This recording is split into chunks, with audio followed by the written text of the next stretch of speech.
La glace de mer est l'une des composantes parmi les plus importantes des écosystèmes nordiques. Elle influence le climat, les habitats et les communautés biologiques. La glace de mer occupe une place centrale dans le paysage des eaux du nord canadien qui comprennent les domaines de l'Arctique canadien et de la baie d'Hudson. Elle est constituée de glaces saisonnières qui se forment et fondent chaque année, ainsi que de glaces pluriannuelles présentes l'année durant. Durant la saison estivale, le pourcentage de glace devient un indicateur pour établir l'état de santé de l'écosystème. La quantité et le type de glace de mer, de même que la superficie minimale totale qu'elle couvre durant l'été, ont un impact sur l'activité humaine et l'habitat biologique. La glace de mer alimente le golfe du Saint-Laurent en courant froid provenant du nord. De plus, elle nous indique de quelle manière le climat change. En chiffres absolus, au cours de la période allant de 1968 à 2022, la plus importante perte de superficie de glace de mer en été a été observée dans la sous-région de la mer de Beaufort, soit une diminution d'environ 190 000 carrés, ce qui équivaut à presque 4 fois la superficie de la Nouvelle-Écosse. L'étendue de glace de mer des sous-régions de l'archipel arctique canadien, de la baie de Baffin et de la baie d'Hudson, a également baissé de manière significative au cours de la même période. Dans le Golfe, c'est le même constat. En février 2023, le volume occupé par de la glace de mer était évalué à 5 km3, alors que les normales saisonnières des dernières décennies se chiffraient plutôt à 60 km3. Ce manque de couvert de glace a des effets importants sur l'ensemble de l'écosystème du Golfe et des communautés vivantes qui la composent. L'eau douce gèle plus rapidement que l'eau salée, compte tenu de sa physico-chimie. La salinité du golfe du Saint-Laurent avoisine les 3 à 3,2 % en surface. Le dynamisme des eaux de surface, comme les marées et les vagues, nécessite des baisses de température importantes pour la formation et le maintien du couvert de glace hivernale. Ce couvert apparaît vers le mois de janvier et il atteint son paroxysme en février-mars pour disparaître vers la fin avril ou début mai. Mais quels sont donc les effets des glaces sur l'écosystème marin? Lors de l'apparition du couvert glacé, avec la chute des températures hivernales qui peuvent descendre à moins 30 degrés, les eaux de surface ont déjà refroidi depuis novembre. Cela fait en sorte de faire chuter les températures de la colonne d'eau à moins de 0 degré. La glace sert ainsi à mettre les eaux à l'abri des effets perturbateurs de l'atmosphère. Cette stabilité joue un rôle important pour les animaux planctoniques qui ont besoin d'une certaine stabilité environnementale. De plus, la glace, qui se forme à partir de l'eau de mer, libère les sels qui y sont contenus et offre un support pour des algues spécialistes qui s'y fixeront et profiteront du gîte et du couvert pour croître. En effet, la translucidité de la glace permet aux algues de type nivicole d'effectuer leur photosynthèse. Ce faisant, ces algues participent à l'élaboration d'une chaîne alimentaire, dont les premiers bénéficiaires sont les zooplanctons tels les euphausides ou le krill. Ceux-ci, qui ont été éprouvés durant tout l'été en étant eux-mêmes des proies, profitent de l'accalmie de l'hiver pour se nourrir et pour se protéger dans les glaces de surface, ce qui permet la reconstitution de leur stock. La glace participe aussi aux échanges verticaux des différentes couches profondes. L'été, l'insolation provoque l'apparition d'une frontière physique appelée thermocline, qui empêche les nutriments des fonds marins d'accéder à la couche de surface. Grâce à la glace qui fait chuter les températures de la couche de surface, cette frontière disparaît et les nutriments peuvent alors circuler librement dans la colonne d'eau.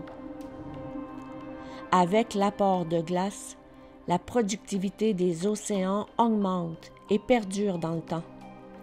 Les échanges verticaux y sont plus efficients, dus à la densité de la couche de surface qui augmente et qui chute vers les profondeurs. Cela favorise les échanges de nutriments et les gaz dissous. En effet, les bactéries qui s'activent à dégrader les résidus organiques provenant de la surface consomment une bonne partie de l'oxygène et un renouvellement s'impose.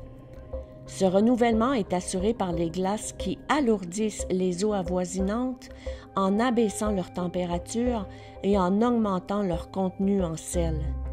Ces eaux en étroite relation avec l'atmosphère sont chargées d'oxygène dissous et contribueront à la bonne santé des organismes planctoniques. La plupart d'entre eux occupent les couches intermédiaires et profondes des eaux durant l'hiver. Un rôle important est dédié aux glaces littorales le long des rives. Du fait que le littoral se couvre de glace hivernale, le transport des sédiments est momentanément interrompu. Cela a pour effet de neutraliser le mouvement de la vase et du sable dû au courant marin.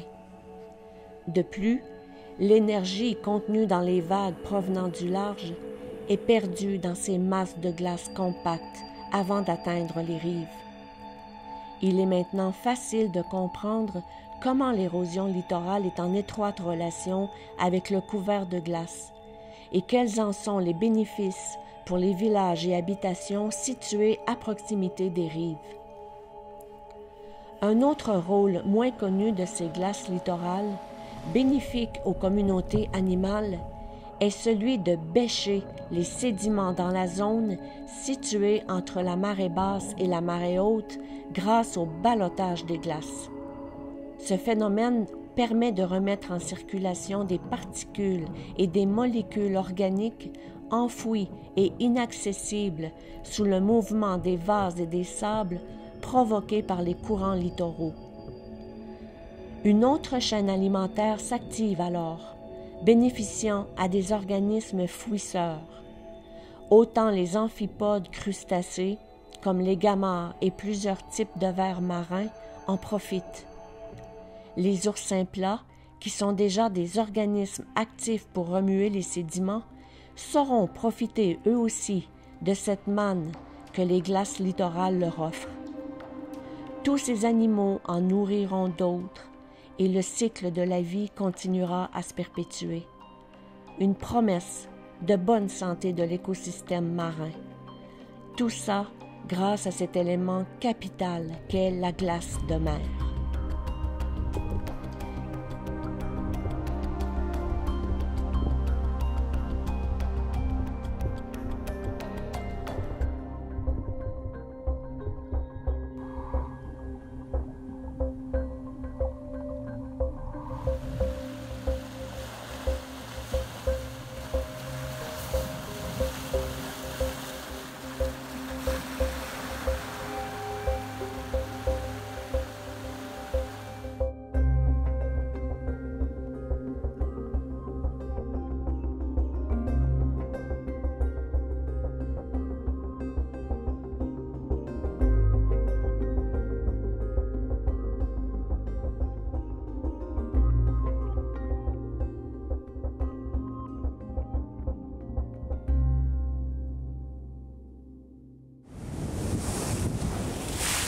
Voilà pourquoi il était important de minimiser l'impact du réchauffement climatique.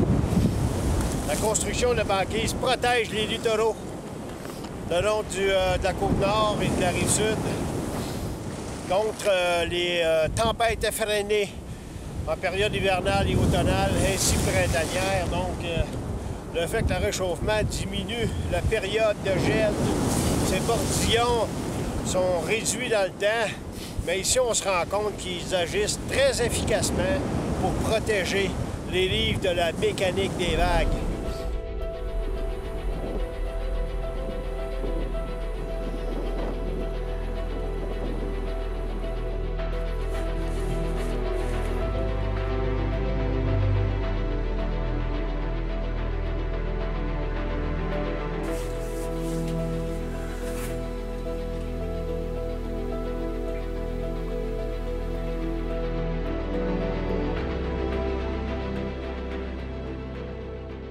Ça fait maintenant tout près de 11 ans qu'on vous présente des séries nature.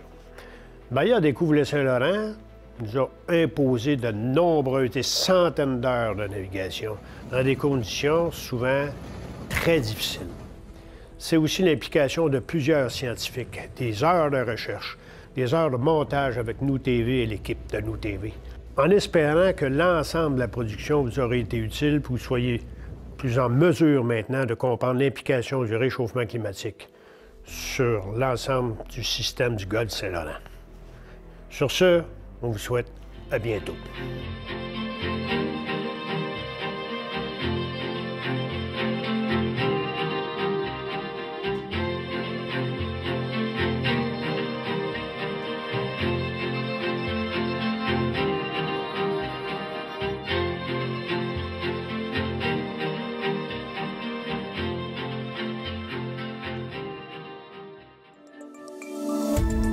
Cette émission d'Accès est appuyée par Cogeco et est rendue possible grâce à la collaboration de la communauté avec Nous TV.